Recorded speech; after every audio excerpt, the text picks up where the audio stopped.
everybody. Welcome back to EIS Live. Man, we are excited today. We have got the entire EIS staff here, and we've just been chatting, and we're looking forward to answering tons and tons of questions. So get your questions on, get them going, and start posting. You can start posting them anytime now over in that comments section there. And we're looking forward to, again, answering those questions and getting into some good conversation. So as usual, what I want to do is kind of introduce those of you who may not know about EIS and what we are and what we do, who we are and what we do. We're a counseling, coaching, and mentoring entity that really helps people find the freedom in their lives to become all they're intended to be and discover their why and purpose. And we do that by employing a process that affords people the opportunity to go far enough and deep enough into their past and uncover unbroken and unhealed and broken, undealt with areas that prevent them from discovering healthy patterns as individuals and in relationships, marriages, business, and employment settings, and really helping to deal with the whole person and not just fix certain areas. And we extend that process into leadership development, as we believe leadership starts from within in the home and is translated outwardly from there. And it's not just about becoming a great problem solver or decision maker, but really more desiring to raise others up and to be the people that they're called to be, developing character, integrity, accountability, and other hallmarks of genuine leadership. So we believe we offer a comprehensive approach to personal growth and maturity, from the individual to CEOs and businesses and everybody in between. And we also present these live shows weekly so that we have an opportunity to invite guests, sometimes our staff, which we have all of our staff once again here today, authors of books that we believe support the work that we do, and others in the field, other professionals in the field that do the same type of work that we do. So today is a special event presenting the entire EIS staff, as I mentioned, in an open forum to answer all of your questions. If you've never taken this next step in mentoring, I think a forum like this can really help to answer a bunch of questions that you might have. As we've talked about many times, a lot of people think that counseling indicates that there's something wrong with you. We really don't have that approach. We realize that we're all broken in one way or another and all need mentorship and leadership and accountability and guidance in one fashion or another, and that we provide that. So you can take your mentorship mantle a little bit further into the next level, if you will. Most people that we serve are in business, so that they really are kind of used to the mentoring avenue of a lifestyle, actually, and that's really what it is. It's not just go for counseling and get something fixed, but it's really a lifestyle. And I also want to mention, we'll mention this again later, just so that we can tell you twice during our time today, that on December 4th, we're having our first live seminar in quite some time. I actually can't even remember the last one. It was so long ago because of the pandemic. But on December 4th, from 10 a.m. to 1 p.m. Eastern Time, it will be at V1 Church headquarters. You can go on to eisolutions.co/seminars, and you'll find the information there to sign up for that. It's called the Heal, Recover, and Renew Seminar. What we really want to do is kind of address some of the issues that we've all encountered over the past couple of years, to recognize what's happened, to enter into a period of recovery and renewal in our lives, so that we're not kind of just plodding along and dragging things behind us moving forward, but really actually using all of the negative things that have happened and the struggles that we've all gone through to our advantage moving forward, and move away from the pandemic paradigm and learn from those lessons that we've learned in those past 2 years. Our entire staff, once again, is going to be there. It's going to be exciting. We've trimmed it down to 3 hours, so it's really going to be it's going to be awesome. Actually, everybody's doing every one of our counselors is actually going to be there doing a spot, and it's going to be hybrid. It's going to be live in Zoom, but I just found out by talking to everybody today that we're all going to be there in person. So I'm certainly looking forward to getting back with everybody and getting lots of hugs and giving lots of hugs. It's been a long time. So once again, go to eisolutions.co/seminars to register and get the information on that. And then lastly, I have a special guest coming to share her testimony from Georgia. And a lot of you know Zoraida James. She's going to be joining us for that time as well.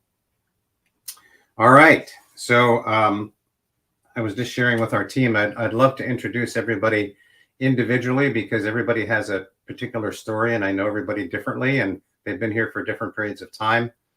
But it would take too long and take too many chunks out of our time of answering questions. So I'm just going to start letting everybody in and I'll mention you as we come on. So here comes Damali. Hey, Damali. Hey, how are you doing? Good to see you as always. And here comes Marie. Sandy. Hi, everybody. Justin and Amanda. Of course, I forgot to introduce my co-host and media czar, Vanessa.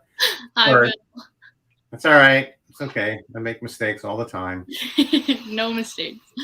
Vanessa's the one behind the scenes pulling all the levers. If you ever saw The Wizard of Oz, she's like the wizard behind there with the smoke coming out, pulling all the levers and doing all the stuff. Then we have Anita, Pepe, and last but not least, Kiel. Let's go. Let's go. Yeah. Yes. So I'm looking at our panel over here, Vanessa. I'm not seeing any questions. I'm seeing a lot of people kind of signing in. Yeah, we're getting a lot of people called to come join. So those are definitely going to start rolling in. But to all my peeps watching, put your questions in the comments. Awesome. So do you want to start with some of the questions that we have for our team? Yeah, definitely. And just to say really quick, it's such an honor to be here with all of you. I look up to each and every one of you so much. So thank you for allowing me to ask you guys some questions we had prepared. So I'll start with this first one. And then I think, Kiel, if you want to start, and then we can kind of go from there. The question is, how do you build your relationship with God throughout your days? Do you have daily rituals, prayers, books that help you both do the work and build a relationship with Him? I do. I love this question so much. And I think I love this question because this was an area of my life that I had to fight really hard to develop. And I think any area that's worth having, there's going to be resistance against it. So I think habits are super important. One of the things that I love to do, and it's funny because it's like kind of like a running joke with everybody at church and clients now that I believe Jesus lives on the floor. So when I'm with Jesus, I always, for whatever reason, I either sit or lay on the floor, and there's something about it that just gets me out of my normal routine. So I'll like face up because I'm sanguine. So when I'm spending time with God and it gets real quiet, every thought that I have that I didn't allow to have comes running through my head. So I'll put on music. If maybe you don't need the sound and you need more silence, I would say don't do that, but I'll put on quiet music and I'll ask God questions. And I believe that God has a lot more important things to say than I do. So a lot of times when we pray, we're like rattling off our laundry list of things we need from God. But actually, I'd rather hear from Him first and then pray toward those things. So Graham Cook has a really great book called Crafted Prayer. It's like 60 or 70 pages. And he talks about how we go into the throne room and we ask the Holy Spirit what we should be praying for, and then we partner with Him. So I feel like that's a really great thing to do. Lots of listening prayer. So some of the questions I might ask God is, Jesus, what do you say about me today?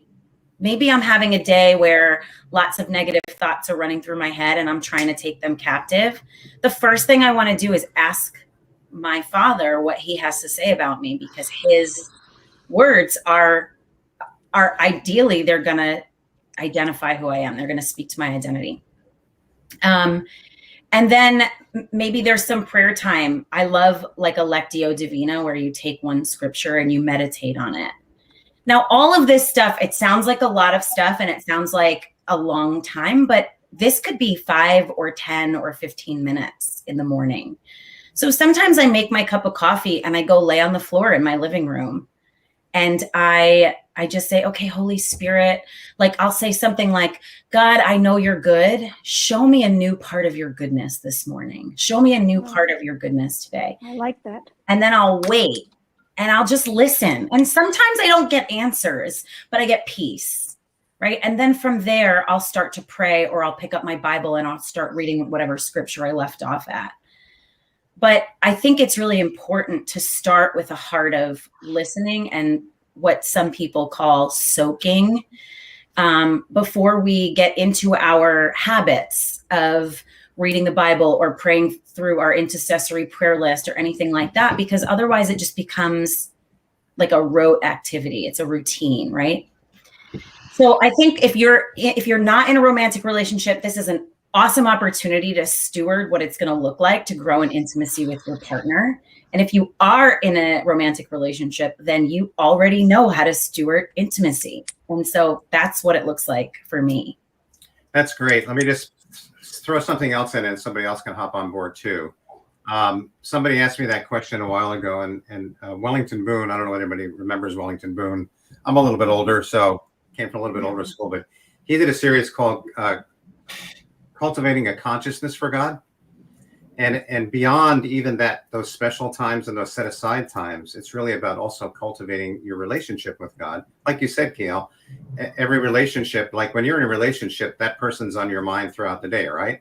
So it's not like you're just you're not just connecting in the morning and then in the afternoon or something, but it's also during the day, both and, if you will, And so really cultivating that place in your heart and mind, which has a lot to do with taking your thoughts, feelings, and emotions captive too, of course, and not letting your mind get crowding out God, so to speak, with all of the cares of the world throughout the day, and just taking, in other words, like finding that peace in the morning, then running the race in the middle of the day and going nuts and taking on oodles of anxiety, and then having to go back to God in the afternoon when you get home or something, to find that peace again. He would like it to be there resident in us. And that's the abiding part. I think I just threw that element in there. So anybody else want to hop on that one? I want to chime in on that one. I want to chime in the morning. For me, the first thing, I usually get up like 5 a.m, and that's the first person that I speak with. And for me, I just start with adoration. I just started just worship, just from a place of how great this God is. And then I wait, and then I'll make it a scripture, and I go to that scripture and meditate on that scripture. Because one of the things I find is consistency. And I want consistency in that relationship I have with God. So for me, every morning at 5, I'm up. Now I don't need an alarm. My body just says, get up, it's 5 o'clock. And I just start off with that, because consistency, I recognize that, because I do have a prayer life. So I recognize that consistency is the game changer. And so by doing that, it changes everything in my life. It builds a discipline, and that I'm able to know that throughout the day is with me. He never leaves me. He's with me. And so that gives me great peace as I work through life and all that comes, to know that he's with me by that 5 o'clock in the morning. Doesn't mean that that's the only time you can connect, but for me, that's what works. And it was a consistency that I need in all areas of my life. Yeah. Do one more on this question. If anybody wants to jump in, then we'll move on. The only thing I can say is I do kind of the same thing, like in the morning, just jump for my Bible. But I always notice that I'm a different person from before my morning time with God than I am after. And that's the way I know it works, because I'm not very nice before, but afterwards I see the difference and I go, okay, now I'm ready to take on the day or take on whatever. So that's my litmus paper. Awesome. Yeah. All right, that's number 2. Yeah. So this one is, what are positive ways to get to know your temperament as well as your partners, whether it's through journaling, weekly intentional conversations, or reading on your specific temperament? I guess anything that you guys would want to share to that. I don't know if anyone wants to hop in. Sure. That's a fun one. Hi, guys. So temperament is obviously one of the foundational elements of our process here at EIS. And I believe that you can spend year upon year upon year learning your own temperament and how it is expressing in any given moment. So when you add in an intimate relationship, there is a journey of learning each other's unique needs, wants, fears, motivations, strengths, weaknesses, all of these raw material that make up temperament. So I would say, to that end, obviously a temperament analysis is essential, and hopefully each person in the relationship is willing to share their temperament analysis so that you can dialogue it. But then from there, I think one of the most ineffective ways that we try to understand each other's temperament is taking the short route and just saying, why do you do this? Like we obsess, we fixate over the behavior. And that's the short route that doesn't give us much understanding. My advice would be in a relationship to take the long route, which is instead of trying to explain a frustrating behavior, to try to understand motivation that exists. So for example, if your significant other is extremely choleric, being able to understand, okay, before I fixate on behavior, this individual has a need for recognition, a need for productivity and success and control. Let me try to understand before I start to try and explain. And starting from that approach and just like, let me learn you. We've been married for 11 years and we still sit down and have conversations about like, what is going on in your brain? Let me try to understand it.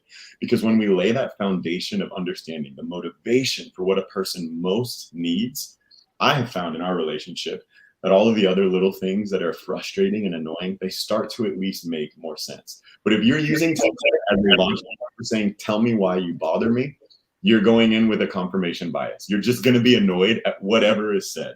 So starting to clear the slate and learn why that's there. Oh, I'll just jump in since I'm here.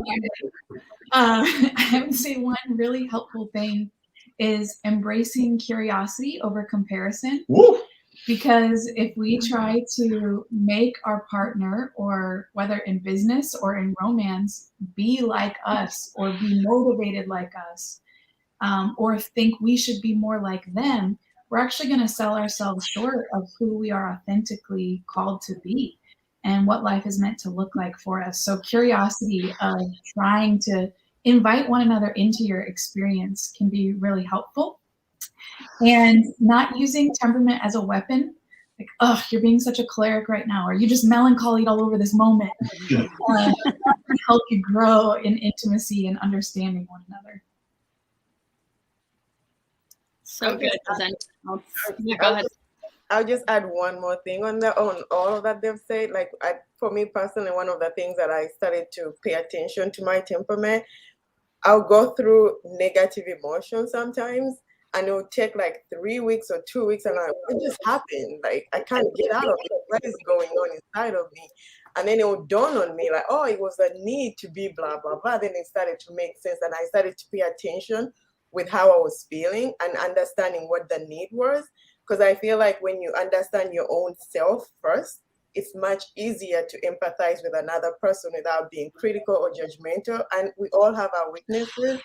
And I think many times, like you say, like being comparing temperaments against the other is very dangerous. I like to use analogies. I always compare if a pineapple and a strawberry.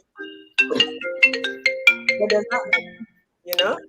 So if your temperament is one way and you're trying to mold someone into something else, it doesn't really work well, because if all of us were pineapples, then what would be with the strawberries or the blueberries or the or the oranges? So as you understand yourself first, I think for me, learning yourself through how you're feeling, because every time your needs are not met, you get frustrated, you get fearful, you get anxious, you get angry, and those are like signals to you that there is a need that needs to be met, and how you're meeting that need can be good or bad. And then you can understand how another person is going through it and be able to relate, because you can identify it within your own self. So that's what I'm going to add to what Justin and Amanda said. Yeah, needs are a big deal when it comes to temperament. It's all about the needs.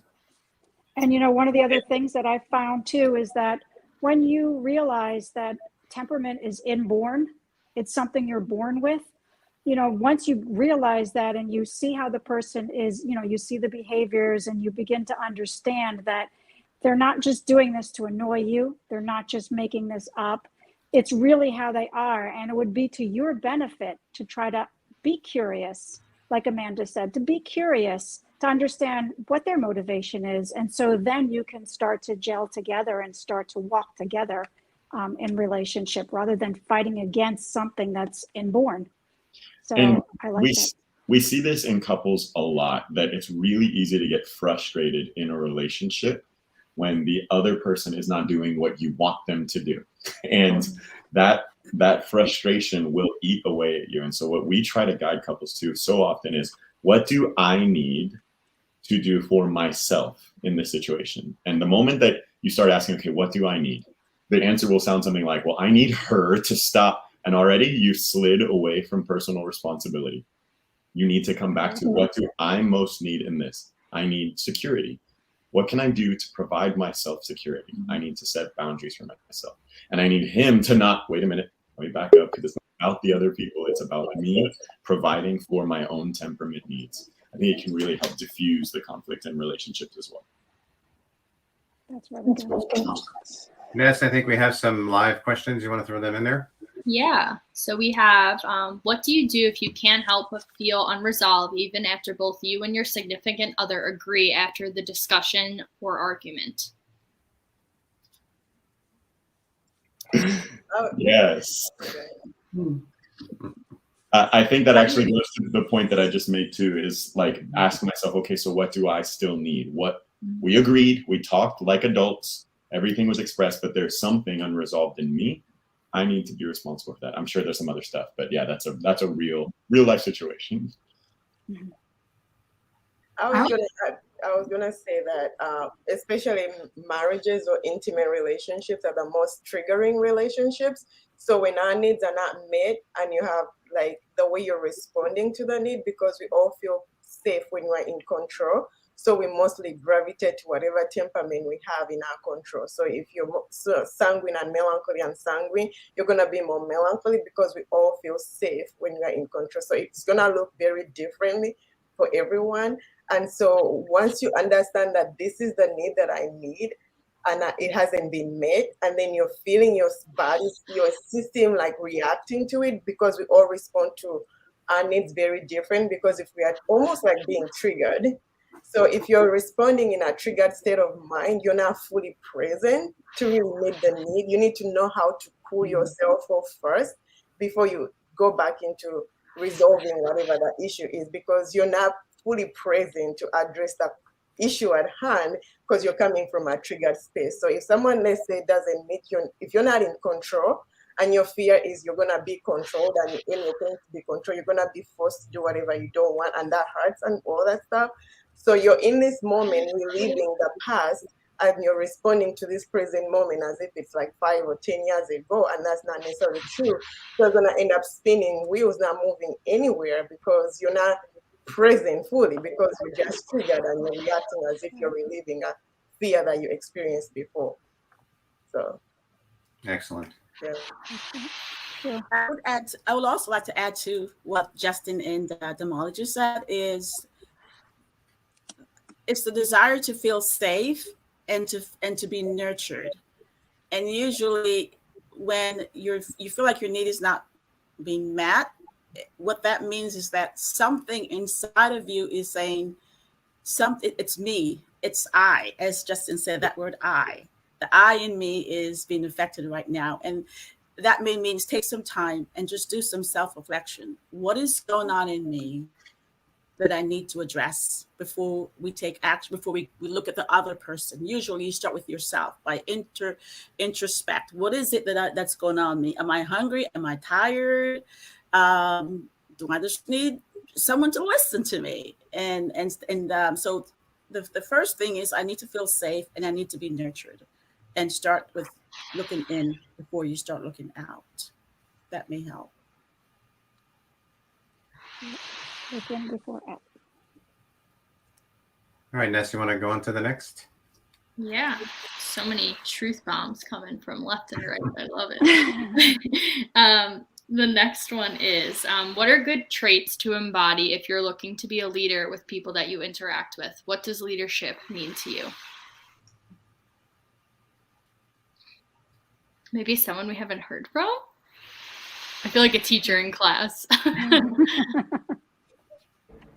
Can you read the question again, Vanessa? Yeah, of course. What are good traits to embody if you're looking to be a leader with people that you interact with? What does leadership mean to you? So I guess traits of a leader, and then what does leadership mean to you? It's a very deep question.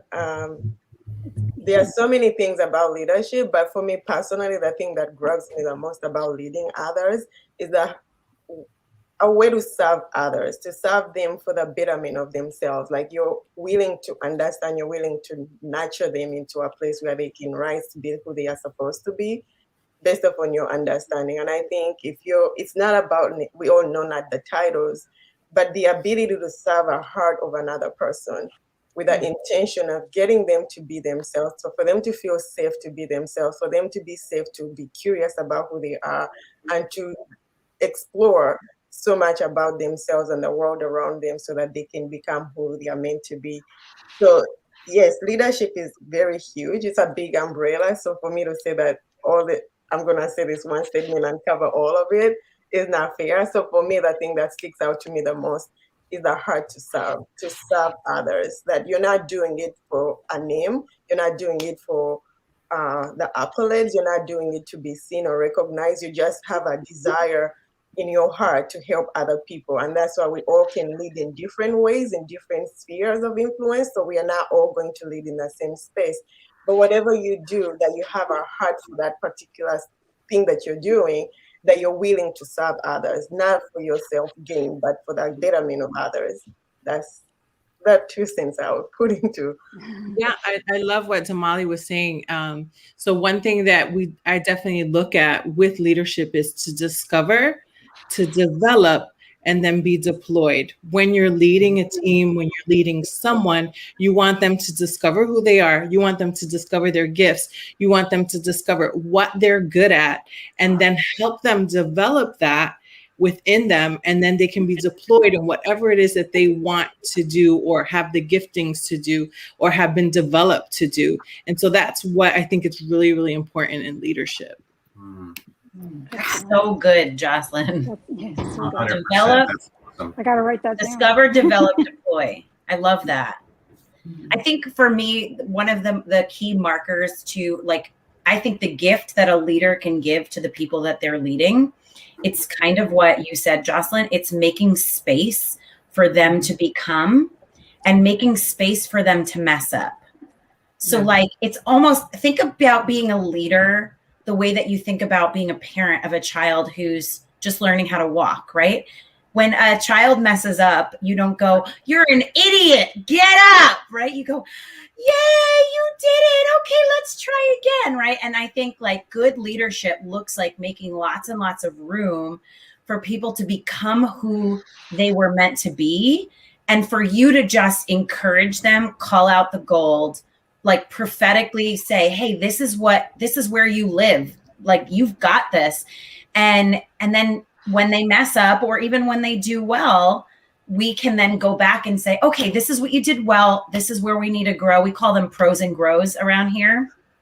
And I think that's the way I feel safe with a leader, when it feels like they're making room for me to become who I'm meant to be. Not that I have all the answers as the leader, not that I know what I'm doing all the time, but that I'm good at making space for them to figure it out. Yeah, and I would also chime in too that just like both of Kiel and Jocelyn, is that this is why one of the things that's good for leaders is to know the temperament of who they're leading. Because if you try to take a sanguine and stick with them into something that it's for melancholy, you're not going to get the same results. But if you put the person in that right spot, you can, just get much better outcomes, much better results. So I think just knowing their temperament is just so important. Yeah, I think being a good leader too is recognizing you're human and you're fallible. And you need accountability yourself. I'm not perfect. I know my humanity. I know where I fall short. So I think being a good leader is also being a good follower. There's always someone wiser that we can go to. There's always people that we can go to for wise counsel. There's always room for us to grow. And being a leader can be a lonely place. It's very vulnerable. There's decisions, choices, things that we have to make that maybe other people don't understand. So I think leadership as a whole, like Damali said, it's such a huge umbrella, but we all have influence and we can only give to others what we receive for ourselves. And so it's so important that we're attuned to our own personal needs and everything that we've been mentioning here about temperament. If you're not self-aware, you're not aware of how your words impact somebody, how your attitudes impact somebody's life, you know, or in your marriage, because leadership is everywhere. It's being a parent, it's being a wife, it's being a manager, a co-worker. It doesn't matter. You have influence. Even the most introverted person, I think, can impact like 10,000 people. So I think take care of yourself and continue to grow and learn. Be that student, you know, for life, and seek to improve, you know. So good. We have some live questions rolling in, and this is going along the lines of temperament. So someone asks, how can you overcome aspects of your temperament that may be holding you back while still taking care of your temperament needs?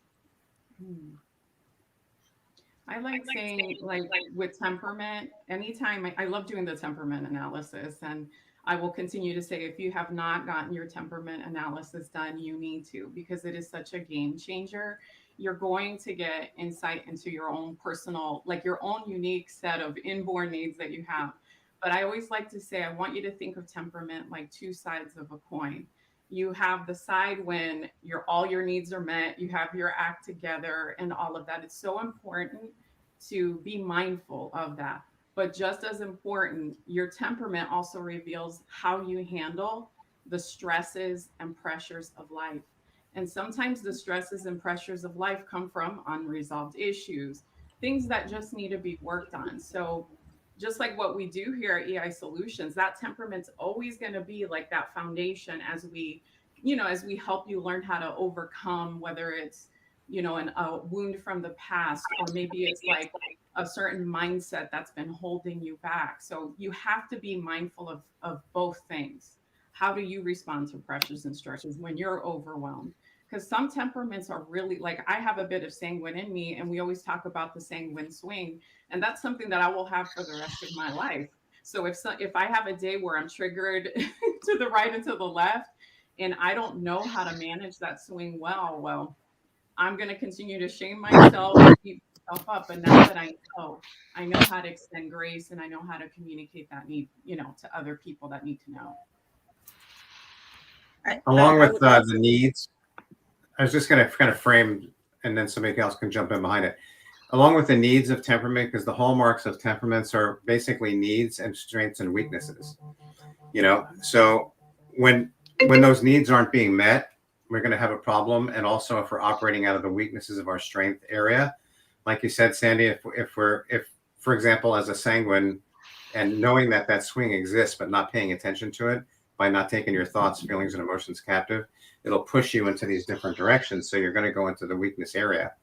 So we can understand ourselves. That's a part of self-awareness, certainly, in growing to understand your own temperament. Like, what's a weakness? What's a strength? It's not like the bad parts of my temperament and the good parts.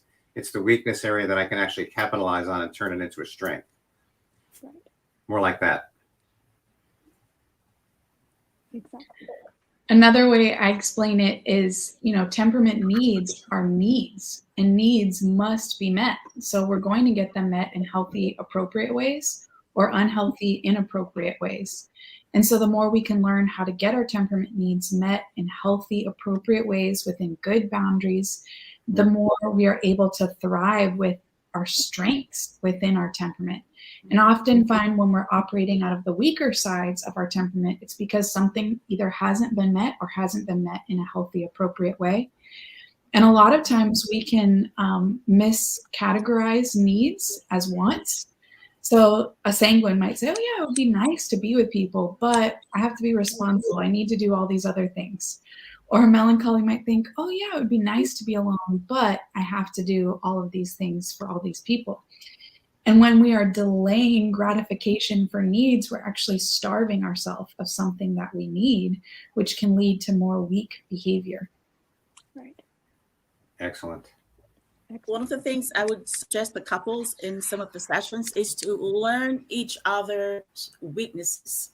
If you can learn the weaknesses, that will be the first step in getting to minimize conflicts. Not that conflicts are bad, but to resolve them in a healthy way is to learn the weaknesses.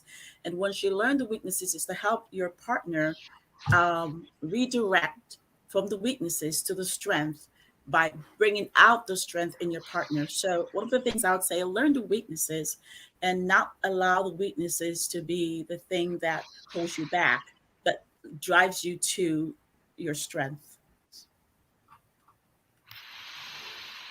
Awesome. The next question we have is, what are tips in balancing self-care and also pushing to be productive in your business? A part of me wants to push, and other times I need a nap. That is so relatable. I would love to. Oh, Sandy, go ahead. You first. I was saying amen to the nap. Naps are life. Nap. Whoever says that has phlegmatic in them. Phlegmatic, for Yeah, sure. I was going to say. That's why I relate, I guess. I actually think that Amanda sort of just answered that. If needing a nap is a need, then do it. I have clients who actually use naps as a way to be productive. So they'll have a long day at work. They'll come home. They'll take a 20-minute nap, and then they're out all night doing whatever they have to do, dating their wife, building their business, whatever it is. You know, every temperament has needs. Like I say all the time, sanguines have a need for pleasure and adventure. And if you don't plan to get those needs met, then you will burn out, or you will like swing or be unproductive or even destructive. And so I think understanding what your needs are, and there's a lot of people that would say, oh, I'm so tired, but I feel shame about being tired. I feel shame about not wanting to be productive right now. And so we just want to speak to that shame and kind of just tell it to kick rocks, because we all have to listen to our bodies, and we have to listen to our minds, and we have to listen to our needs, and not in a self-indulgent, kind of a way where it becomes destructive. But like, hey, dude, if you need a nap, take a nap. Like, don't take a 6-hour nap, but maybe take a 15-minute nap, right? There's nothing wrong with a power nap. And that's true for every temperament. If a melancholy needs to be alone, you're better off taking that alone time to be alone, get that need met, so that you can go into your life being more productive. Because if you ignore your needs, you will not be productive in the other areas. It's not beneficial to push past what you can handle. I do have a recommendation as far as the book that I read, because I don't read a lot of books on time management. In fact, I heard the audio book of this. It's called At Your Best. And the reason why I liked this book, because it had nothing to do with time. It's just learning how to leverage your energy. And you can look it up on Amazon. It's by Carrie, and with the last name I can't pronounce. I think it's called New Wolf or something like that. But it's called At Your Best. Because everybody, like, I think of me being phlegmatic. My energy is only so much. But the author talks about, like, think of your energy clock, like, all day. Most people, they have like their green zone, there's a yellow zone and a red zone of time. Think of like stoplight. We only realistically have maybe about 3 hours of green zone time. So it's learning to leverage your energy there. I'm not going to do the author's part in explaining everything, but that book really kind of helped me as a phlegmatic, like, okay, what are my best hours where I am completely on and I have more than 3 brain cells left to really think and give my best. And sometimes it's not always work. Sometimes it's family time that I assign the green hour time. So anyways, that's just a recommendation. I would just add one more thing on that. A lot of times, based upon what your environments are, again, adding on to the needs, sometimes we are mostly triggered by so many things. And I think it's very crucial. We all know what triggers us, because when you get triggered, you go into a state of mind. And sometimes it feels like there are different persons inside of you. That one person wants to do the right thing and the other person wants to do the wrong thing, but it's in the same you. And depending on what the environment is that is triggering you, sometimes you may feel like maybe you used to do everything right, and it never amounted to anything, or you used to do everything right and you never got credit for all doing it. And at the end of the day, you realize that, you know what, what's the point anyway? So every time I do something, I don't get anything out of it. So a part of me wants to do it, but at the same time, no matter what I do, it never makes sense anyway. So that conflict, so you have to be mindful of what triggers you have, because when you get triggered, you're not fully in the moment to be able to assess the situation. So that's where you're gonna feel conflicted, that a part of you wants to do the work, but the other part of you wants to take a nap.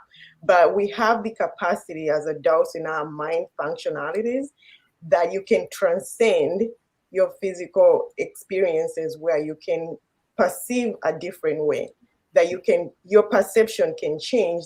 Yes, you can want to take a nap, but at the same time, you can see that deadline is looming at the same time and do the right thing that is needed at the moment without being overtaken by the nap. Because phlegmatics will always have a need to sleep no matter what. So does that mean they'll always be bound to their beds and everything? No. And again, also finding ways to power up your energy, because if you're not storing enough energy inside of you and you're consistently depleting it, you can want to do things all day long, but your nutrition is depleting your energy. You're not doing any activity to input your energy. You're not resting enough. And so it will be counterproductive at the same time. So you do everything that you can. Of course, it's self-care. So you can't go wrong with adding as much as you can. I also want to say, I thought it was funny. I saw somebody write power nap is everything. And so instead of thinking in a mindset of I'm lazy and therefore I need to sleep, it's like, no, think about it. And I need a power nap so that way I can gain power and energy, and just switching that mindset of like power nap is what I need. And it probably would change someone's whole mindset as to getting the rest that they need. So good. I relate to this so much. Naps are life. And I love that. Changing the way you think about it, because the guilt can be real sometimes. The next question is, how do you understand God's will for your life, and how do you know if you're making the right choices? I'm going to post it up, but that's just the overall question coming from here. I would say how you understand God's will for your life is whatever you're doing right now is God's will for your life. Living right now, whatever that thing is right now, is what God's desire. He's a God that's in touch with us in our every moment, every step. So it's whatever you're doing right now is the first thing. Just live in that, I would say, to start.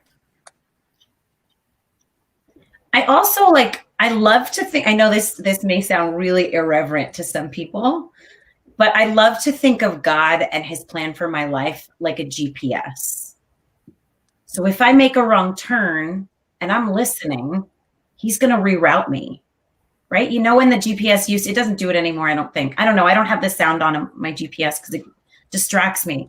But it used to say rerouting. When you make a wrong turn, it would go rerouting. I feel like that's what it sounds like in heaven, like when we make a wrong turn. I think there's this idea, especially for us that are like slightly perfectionistic, that we're going to do something and it's going to, aside from like very destructive behavior, there are very few things that can completely derail the whole plan for your life. And even when it's destructive, God has this really cool way of just restoring and redeeming things if we let him. And maybe it'll take longer. But I think we need to get away from the idea of like, we're going to make the wrong choice and and it's just going to be like, so destructive. And I think there are things in our personalities and in our likes and dislikes, our strengths, our experiences that give us hints of the things that God wants us to do. And there are ways to find them. Just if you really hate doing something, like really hate it, like God didn't call me to administration. I hate it. I'm not good at it. It would be a waste of time trying to make myself really good at it, because that's not how God made me. So we all have ways that God makes us. And we know what they are. We're just not really listening. So sometimes we just have to tune into that stuff a little more. And I think that's a really good, I know Liana asked it. And so Liana, that's a really great question to dive into in your sessions. Because sometimes it does take someone else to help you pick out the things you can't see about yourself. Another aspect in terms of temperament too, because temperament is inborn, given to us basically by God, you know. Like if your temperament, like Kiel, like you said, God didn't call you to administration because you're a sanguine. You're not going to sit behind a desk at a computer all day. You'd be pulling your hair out and going nuts. Like you'd have to be getting up from the desk like 25 times during the day to go talk to somebody because you're a sanguine. So, you know, our temperaments are going to, you know, there is a scripture that says our gifts make room for us. And it's kind of like that, you know, like our temperament will make room for us too. You know, how we're built is it's gonna kind of give us some pointers on the avenues that we're going to be taking in terms of vocation and so on. But your point, Kiel, is well taken. Is like that's something that we should be talking to a mentor and a counselor about, you know, so that we can find that clarity and find peace in our direction that we're taking and so on. I just add one more thing on that, especially that she said that she's struggling to find clarity. I think we all have that knowing inside of us of what we are supposed to do. And as you find your voice, because a lot of people question, you know it, but you question whether this is it. So you just need to declutter the voices and the noises that you're hearing. And as you heal, I think as you deal with your work internally, you'll become more clear. Because I think the fuzziness and the blurriness of identifying it with clarity is not because you don't know. It's because there are so many voices that are overpowering your own voice. So when you find your own voice, it will be much clearer for you. So the more you become confident in that sense of self, the more you become clear in what you believe is you, then it'll be much easier, because anyone can tell you what you're going to do, but only you know what that is. It will ring true to yourself. It's not going to confuse you. It will give you peace. You would know it. But I think you're struggling with the voices. There's so many voices in your ears that are confusing you, making it difficult to believe your own voice. You question your own voice. I heard someone say one time, you know, because we all wonder, like, what's my purpose in life? Like that big question. And I heard someone say, just bring purpose to each and every day. You know, when we are intentional and we're doing the best that we can. And just like what Marie was saying, when we're faithful with what's in front of us, and even if that means working on ourselves, and like, I love what Damali shared about finding your voice. That is such a gift. Like, it's the same thing, like understanding your temperament is linked to finding your voice too, I believe. So that's purpose. That's bringing purpose. And when you're faithful day in, day out, then things just over time beautifully, you know, develop.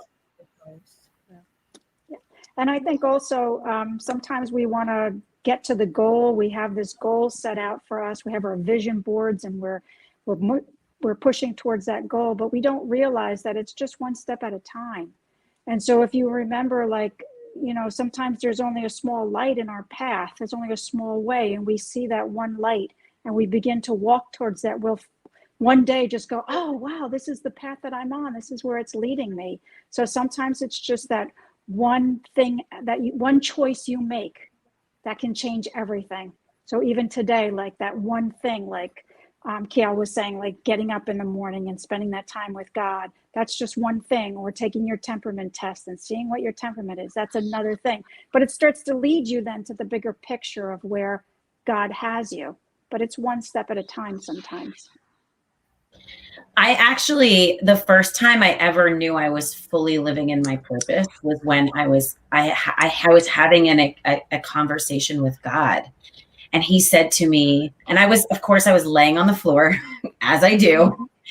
And he said, right now, being with me, laying here, doing nothing and just communing with me, you are living the fullness of your purpose. And I think sometimes we make purpose about jobs, but sometimes our purpose is to, like, my greatest purpose in life is to be intimately connected to my Creator. That's my greatest purpose. All the other stuff I do, it flows out of that place. And so if we can start, I think everybody's kind of saying the same thing. Like if we can start breaking purpose down to, I was created to be in communion with my creator. That's my number one. And everything else is just like icing on the cake. Yeah. So And what I hear everyone saying is like, it all comes down to your own identity and knowing your own identity. Who am I? What's living my true authentic self? Temperament brings that dynamic into it, but then really discovering that and going on that journey. What are the things that I love to do? What are the things that I don't love to do?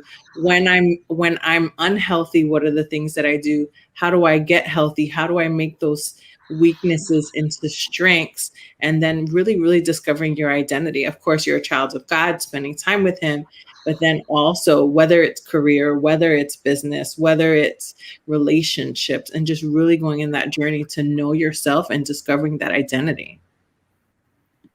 Yeah, that's good. So good. I think this might be our last question. Maybe we can squeeze in one right after that. But this kind of goes to what we were talking about before with knowing your needs. And then I think I forgot who was talking about like assigning the time where it's like the best time to give that to the things that are most important. This says, what's a healthy boundary when it comes to serving others? What are some of those yellow flags to prevent burnout and only having the leftovers for yourself and family or business? You can post that one so you can see it.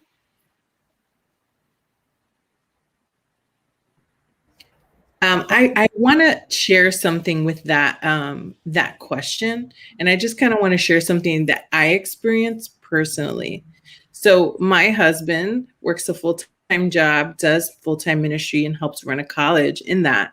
And so I always tell him, hey, when I feel like he's not in tune with us as a family or with me, and I feel like, hey, I'm not really getting the best of you. So these are some of the flags I always look for when I'm feeling like we're disconnected together. I'm like, hey, I feel like you are spending more time doing all of these things, and I feel like I'm getting what's left, and what's left is really not much. And so I need you to give me more than what's just left of you. And so let's try to be and he was like aware of it and said, okay, and was trying to be more intentional on how much attention he's paying to the family than all of the other things. And so that's something that we use kind of as a measuring rod in our family, just to make sure that we're all getting the best out of each other. And to add to that, what I would also say is prioritize. What is your priority? If you know what your priorities are, that's also a step to lead you in healthy boundaries and create peace. If there's no peace, then something says my priorities are out of alignment. So first is, what are my priorities? Once you have your priorities in alignment, then you will have peace, and then you can lead from that, or you can live from there. And there are many others, but I would say start with priorities. Yeah, Marie, that's really good. I think I would say something similar, like you start with the core and you take care of the things that are important first, because serving our families and serving God is the priority, right? And then on top of that, we can add to that. And there are many times that all of us have to say, no, I cannot serve you in this way, because it would violate my priorities. It would violate the core things that need to get taken care of. Now, obviously, we know there are situations where there's emergencies and we make choices, and that's okay. But I think it's really important to ask ourselves, what are the things, am I serving these things well? Because if I'm not serving these things well, I don't actually have time to go serve others if I'm not serving the priorities well. So get that set, and then everything else gets added onto that. And when we can take care of the core stuff really well, then we actually have more capacity to add on to that, because we don't feel drained from not tending to the most important core things. Yes. And I think a big yellow flag to look out for when you do have your temperament is, are you living in your weaknesses? Because oftentimes when we're living in our weaknesses, that means that's a yellow flag that if you keep on doing this, you're heading down a bad path spiraling down. So I think that's a big yellow flag. Another one too is when you find yourself saying yes too many times and knowing that you really don't have the space or capacity, but you just keep saying yes, and you start to try to make everything work to a point where everything collapses, like a house made of cards just collapses down because you've said yes to so many things. So learning when to say yes and when to say no, and knowing when you have that capacity is really important. Yeah, I want to add, I love what Anita pointed out. Yellow flags are, am I wanting to be a people pleaser? Am I want to be in performance mode when I don't have the capacity? Where am I in this? And if I know that I can't do it, but I want to do it because I want this person to like me, then most likely that's a yellow flag. Like, hey, don't do it. You don't have the capacity. So I love that she brought that point up. That's really good. And sometimes the failure to draw boundaries is also like a trauma response. Some people comply as a way to feel safe. So they don't know how to say no because saying no means I'm in trouble. I'm going to get into trouble. So they easily say yes to feel safe. So if that's a response, because there are many responses to trauma, some people freeze, some people fight, some people flee, but some people comply, submit, appease. So it's also like a trauma response. You have to be honest within your own self and know if you're responding to something like a trigger that you don't know how to say no. Because I think when you're fully present in a moment by moment basis, it becomes easier to know where to draw the line, that you're not confused as much.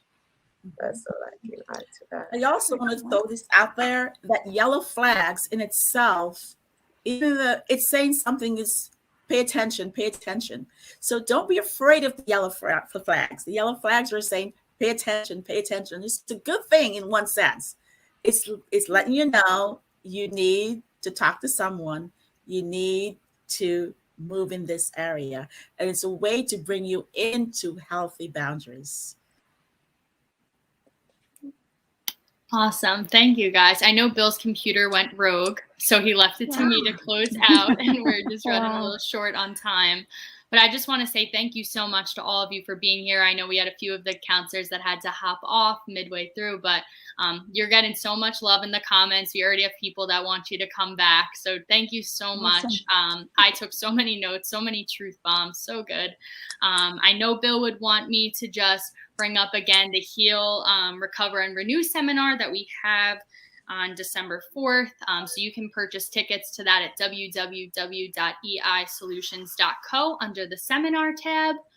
And I think I'm probably forgetting something because this is usually his job, but The process. Marie's yes, Marie, please book. give yourself a Marie's shameless book. plug for your book. Yes, the book of the week. Yeah, book of the week. Do you have it, Marie? No, Okay. I have to get it. Okay. If you just want to tell everyone maybe where they can find it, title. Okay, it's called No More Anxiety, and it's by Marie L. Lawson, and it's available at Amazon and Westboro Press. Awesome. Or Barnes & Noble as well. I just put it in the link for everyone. By Bill Hoffman on Amazon. You could do that as well. But we will see you all next week. And thank you guys so much. Okay. And we'll see you on December 4th. I can't wait. Hi, everyone. Bye. Bye. I can't wait to Yes, Everyone.